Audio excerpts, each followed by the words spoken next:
Bonsoir à tous. L'Afghanistan est au cœur de l'actualité depuis le retour au pouvoir en août des talibans. Dans ce contexte extrêmement préoccupant, l'Église du monde porte son attention sur la petite minorité chrétienne de ce pays.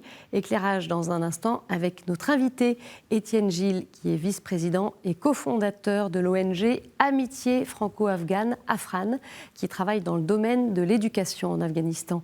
Mais pour commencer, quelques repères. L'Afghanistan, État d'Asie centrale et frontalier avec le Tadjikistan, l'Ouzbékistan, le Turkménistan, la Chine, le Pakistan et l'Iran. Sa population est d'environ 38 millions d'habitants.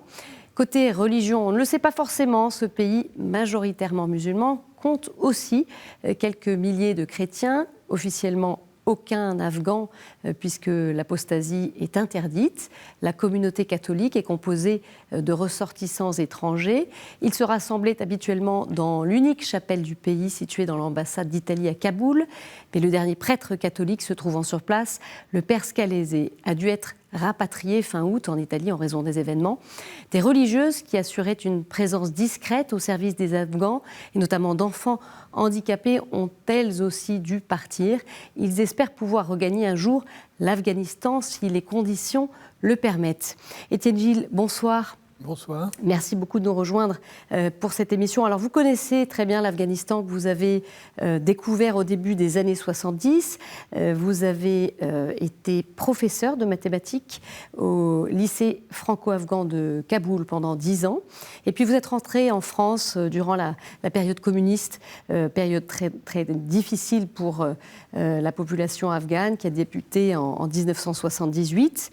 Et pour aider les Afghans depuis la France, eh bien, vous avez décidé de créer à cette époque-là, avec des coopérants, l'ONG AFRAN, donc, qui soutient aujourd'hui, je crois, 48 écoles, soit environ 96 000 élèves dans 5 villes du pays. Et j'ajoute que vous êtes également rédacteur en chef de la revue trimestrielle, revue d'information sur l'Afghanistan, qui s'appelle Les Nouvelles d'Afghanistan, qui est très riche au niveau de son contenu.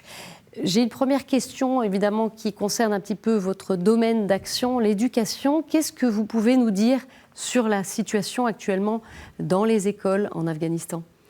Comme vous savez, elle est assez compliquée parce que il y a eu une phase où tout le monde a été terrorisé et les écoles n'ont pas fonctionné. Auparavant, d'ailleurs, il y avait une autre phase difficile parce qu'il y avait eu la Covid. Il ne faut pas oublier que...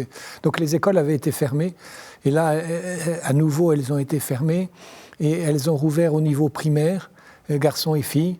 Ensuite, elles ont aussi ouvert au niveau secondaire, mais seulement pour les garçons, parce que les talibans imaginent que les filles courraient des dangers en allant à l'école.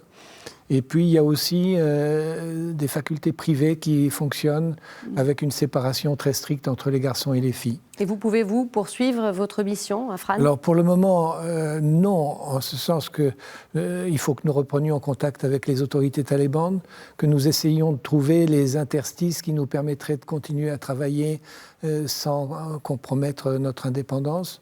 Et donc, nous commençons ces démarches je ne sais pas si on peut parler d'apprivoisement, et aussi de travailler dans des régions plus isolées, dans lesquelles la présence des talibans est moins forte. Alors, on va revenir à la situation des chrétiens avec quelques repères historiques sur le christianisme en Afghanistan. Il est arrivé au 5e siècle après Jésus-Christ. C'est alors le début de l'Église nestorienne. Le christianisme disparaît ensuite au XIVe avec l'arrivée de l'islam, puis réapparaît au XXe siècle. Et on va parler justement précisément de ces chrétiens contemporains. L'unique chapelle, je le disais, du pays se trouve dans l'ambassade d'Italie. L'Italie fut le premier pays à reconnaître officiellement l'Afghanistan en 1919. Un accord sur l'installation d'une ambassade prévoit alors la présence d'une chapelle qui ne sera construite qu'après la guerre. Le père Jean-Jacques Pérenès, dominicain, directeur de l'école biblique et archéologique française de Jérusalem, nous en dit plus. On a commencé à célébrer les messes dans la résidence de l'ambassadeur d'Italie au mois de janvier 1933. Et donc, en 1960, une chapelle a été littéralement édifiée sur le terrain de l'ambassade d'Italie. Et du coup, il y a eu une présence régulière de prêtres italiens d'une congrégation qui s'appelle les Barnabites. Alors évidemment, cette présence chrétienne était pour les étrangers. Il était hors de question d'avoir une action prosélyte ou même de culte auprès des Afghans locaux. Alors, en plus, se sont ajoutées des petites sœurs de Jésus qui sont arrivées en 1955 et qui sont restées 60 ans. Elles ont tout traversé. Lorsque les talibans sont arrivés la première fois à Kaboul, ils sont partis avec des réfugiés vers le Pakistan. Et puis, arrivant à la frontière, elles ont dit, mais si on quitte le pays, on ne pourra pas revenir, donc on ne part pas. On va dans les camps de réfugiés. Voilà, les chrétiens ont été là à travers les siècles. Présence probablement discrète déjà du temps de l'Église nestorienne, présence encore plus discrète à l'époque contemporaine, faisant vivre une petite lumière dans ce pays et développant beaucoup d'amitié. On ne peut pas dire que c'était persécuté, c'est vrai qu'ils ne pouvaient pas faire des conversions, etc. Mais en même temps, ils étaient amis avec les gens. Et vous savez, les Afghans sont des gens très religieux. On ne parle pas des talibans ici, qui est une question plus politique. Les gens sont très religieux et un chrétien, si vraiment il vit sa vie chrétienne, il est très respecté. Voilà un écho un peu rapide sur cette présence chrétienne. Alors depuis les premiers temps, on disait les premiers siècles, à partir du 5e, et puis cette présence au 20e, notamment à travers la chapelle qui se trouve dans l'ambassade d'Italie et qui rassemble essentiellement des étrangers, et puis cette présence des petites sœurs de Jésus. Alors vous avez connu, vous, cet environnement-là à Kaboul. Racontez-nous un petit peu comment ça s'est passé et qu'est-ce que vous en avez, vous, perçu. On parle de cette amitié aussi partagée avec les Afghans. Je voudrais juste faire une toute petite nuance sur la présentation. Les musulmans sont arrivés bien avant le XIVe siècle. Donc, quand est-ce que le christianisme a disparu, on ne saurait pas le dire. Apparemment, il y a eu quand même une poursuite et des lieux de culte plus tardivement. Mais bon, voilà, ça c'est juste des nuances. Après, sur la question que vous me posez, je voudrais insister sur le fait que le père Pérenès le dit, mais les Afghans ont été extrêmement respectueux de la présence de quelques chrétiens en Afghanistan, de quelques chrétiens avec, j'ai envie de dire, une ligne rouge, pas de prosélytisme. Ça, c'était une condition absolument catégorique qu'il fallait respecter. Et les petites sœurs, comme le père de Bourqueuil, ont eu une présence extrêmement discrète, pas cachée. Au début, les petites sœurs avaient une grande croix rouge sur la poitrine, et donc elles ne se cachaient pas, elles se promenaient avec leur grande robe à bicyclette, elles ne passaient pas inaperçues, mais elles étaient discrètes dans le sens que c'était une présence tout à fait humble et très respectueuse des Afghans. Et donc aucun chrétien, ni les prêtres de l'ambassade d'Italie, ni les petites sœurs, ni le père de Bourqueuil, il y a eu d'autres chrétiens dont je pourrais parler aussi, n'ont eu une attitude prosélyte. Donc il y a eu beaucoup de respect du côté des Afghans et beaucoup de respect aussi du côté des petites sœurs qui étaient et qui sont toujours d'ailleurs extrêmement gentilles et modestes. Donc elles ne parlent jamais de leur expérience par discrétion et par modestie. On va reparcourir un petit peu des années sombres aussi, puisque le communisme arrive en 78, je le disais plus tôt.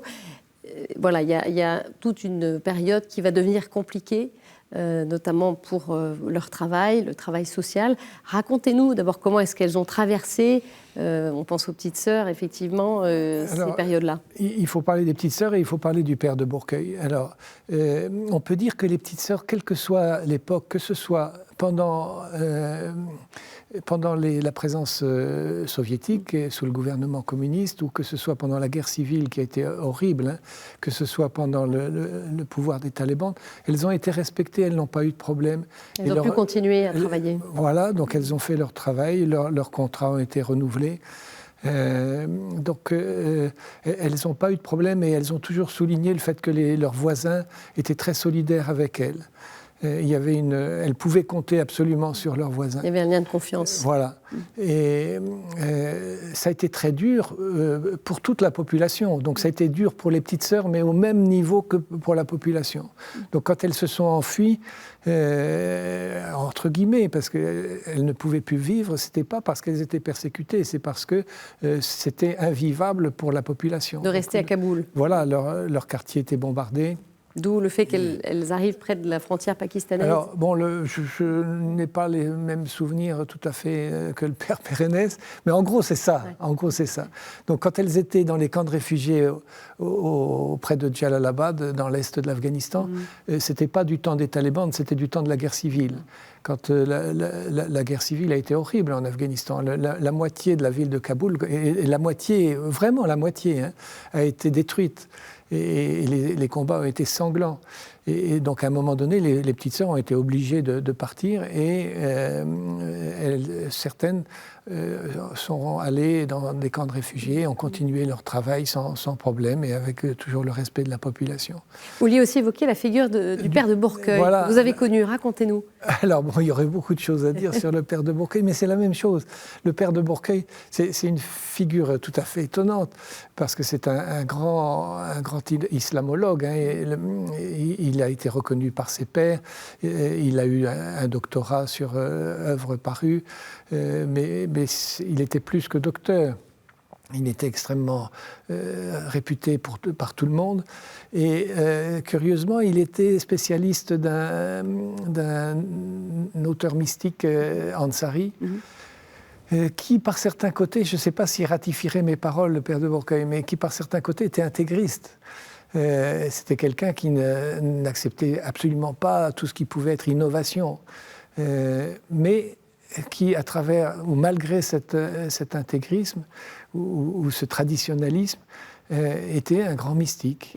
Et donc il y a eu une connivence étonnante entre le père de Bourqueuil et ce mystique, si bien que quand le père de Bourqueuil a traversé des moments difficiles, il est allé sur la tombe d'Ansari à Hérat pour chercher un message. Et bon, je ne sais pas si je peux raconter, à un moment donné, il doutait, est-ce que je dois rester en Afghanistan ou est-ce que je dois partir ? Et donc il a été médité sur la tombe d'Ansari. D'ailleurs, il y a eu toute une légende du côté des Afghans qui ont dit, voilà, il est entré en extase. Et puis, à un moment donné, à l'issue de sa prière, il était entouré par des enfants. Et il a vu un message en disant, ben voilà, il faut que je reste au milieu de ces enfants. Donc le père de Bourqueuil est connu par le fait qu'il a accueilli beaucoup d'enfants et qu'il a honoré son nom, puisque son nom c'est Beau Recueil, et qu'il a beaucoup recueilli autour de lui. Donc c'est une figure qui a été très respectée par les Afghans, et j'aime bien dire qu'il y a un double message. Il y a le message du père de Bourqueuil dans l'accueil des autres, et il y a le message des Afghans montrant qu'ils sont prêts à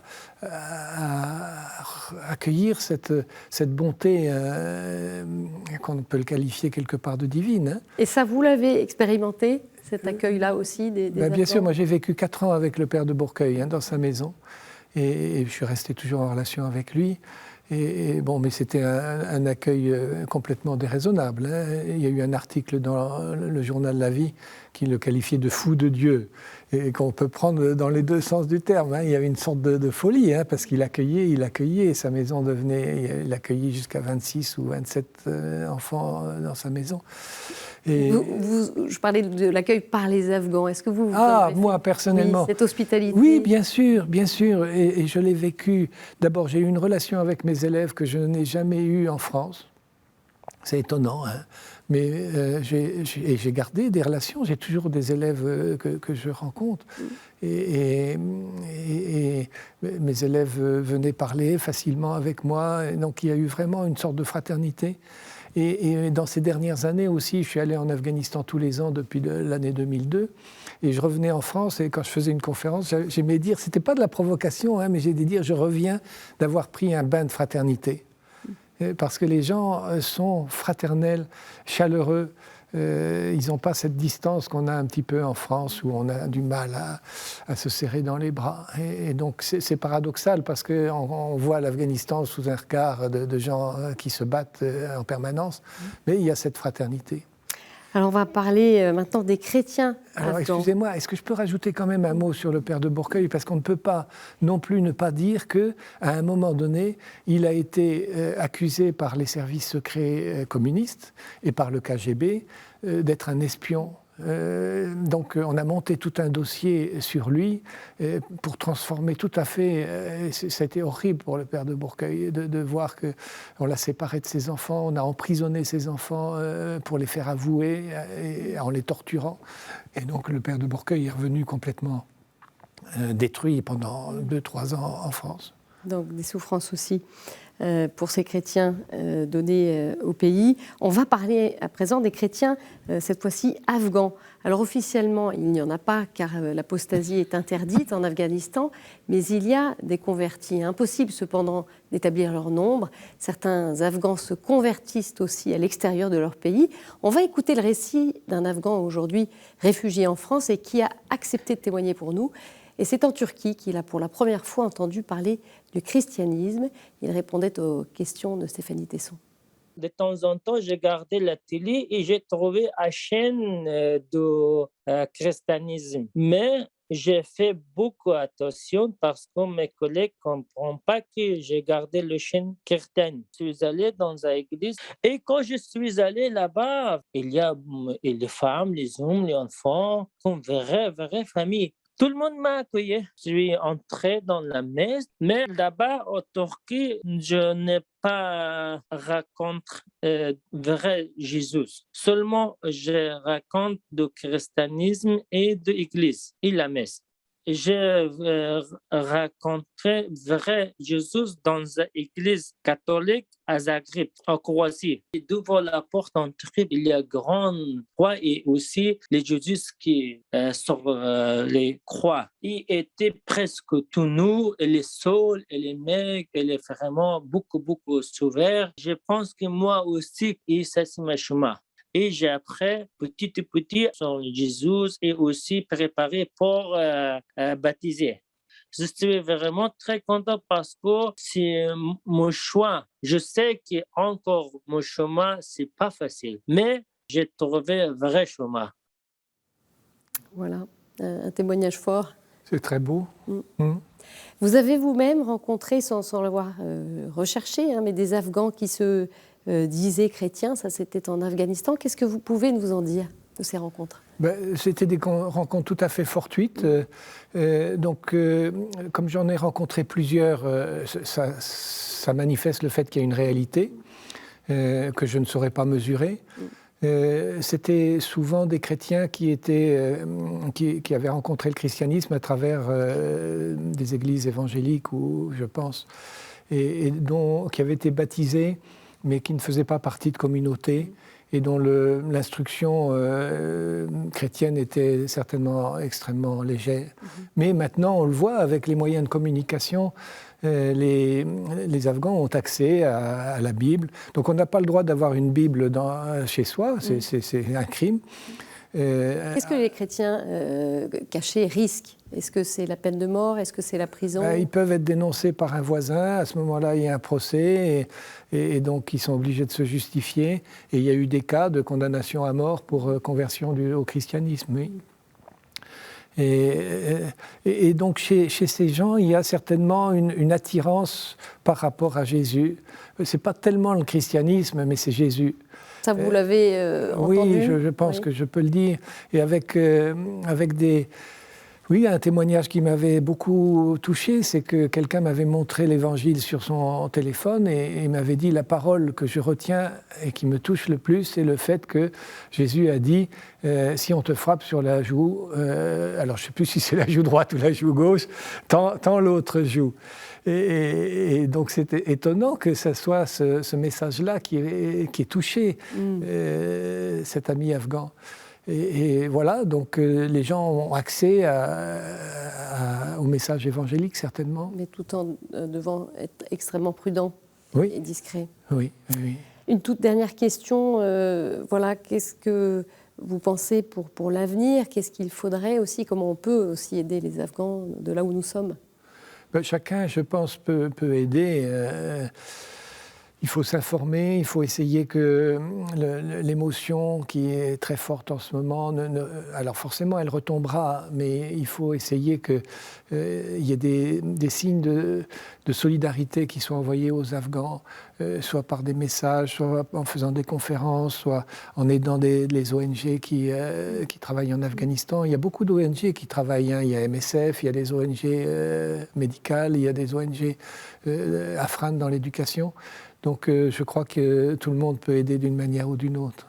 Merci beaucoup Étienne Gilles pour votre éclairage sur la situation en Afghanistan. J'ajoute qu'un concert de soutien avec les femmes afghanes sera donné, ce sera le dimanche 17 octobre à 18h en l'église Notre-Dame d'Espérance à Paris. Les bénéfices seront reversés à Afran. Et puis concernant le père de Bourqueuil, je signale au passage le livre du père Pérennes, Passion Kaboul, qui lui est consacré. Voilà. Très beau livre. Et voilà, tout de suite, place à d'autres actualités dans le monde.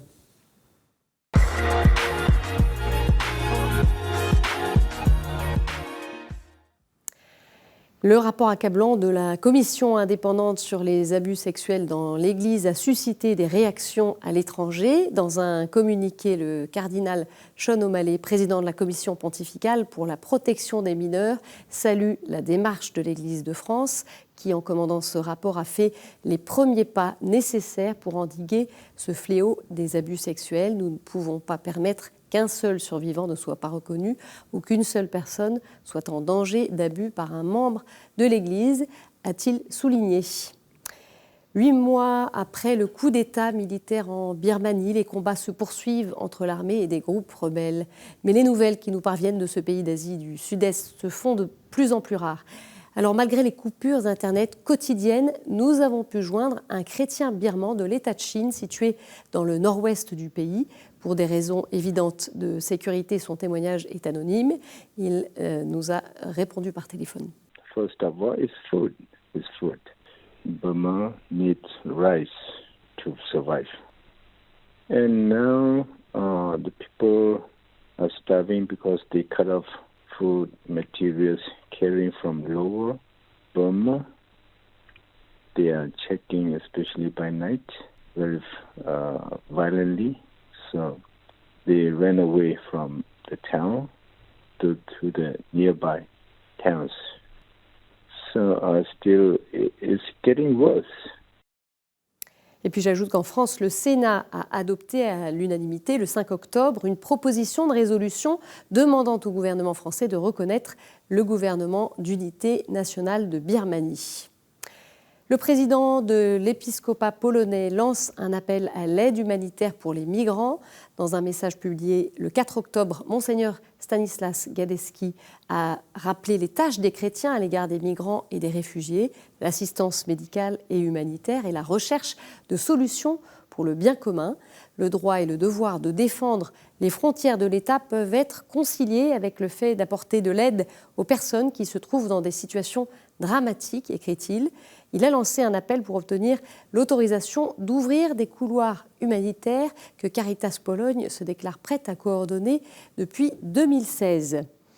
Et puis, une bonne nouvelle pour terminer ce JT. Pauline Jaricot sera béatifiée en 2022. Cette jeune femme lyonnaise qui vécut au XIXe siècle est méconnue en France. Elle consacra pourtant sa vie au renouveau missionnaire, au service des pauvres et à la prière.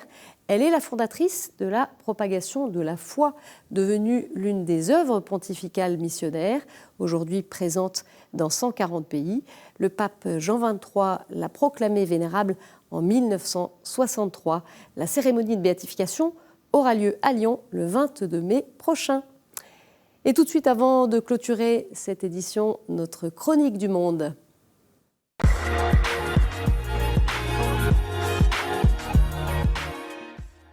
Et cette semaine, c'est frère André Luis Tavares, prêtre dominicain à Belo Horizonte au Brésil, qui nous parle. Chers amis, après un très beau mois de la Bible célébré en septembre, l'Église au Brésil célèbre ce mois d'octobre, comme tous les années, le mois missionnaire.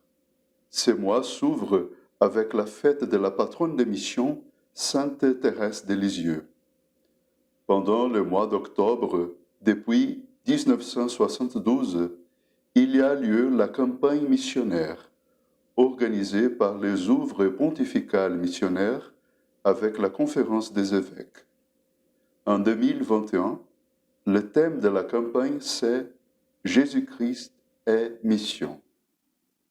Dans les paroisses, les groupes missionnaires proposent des séances de réflexion sur l'identité missionnaire de l'Église. Ils organisent aussi, avec les fidèles de tous les âges, des visites missionnaires dans les familles. Mais en raison de la pandémie du coronavirus, en 2021, il y aura également des moments de réflexion, de prières en ligne. En ce moment, je vous parle du Pará, au nord du Brésil, où les grands missionnaires dominicains du XIXe siècle ont été envoyés pour témoigner du Christ dans la région de l'Amazonie. Être ici pour quelques conférences et rencontres avec les séminaristes et les scouts des conseils saints du Araguaia me rappelle l'identité missionnaire de l'Église.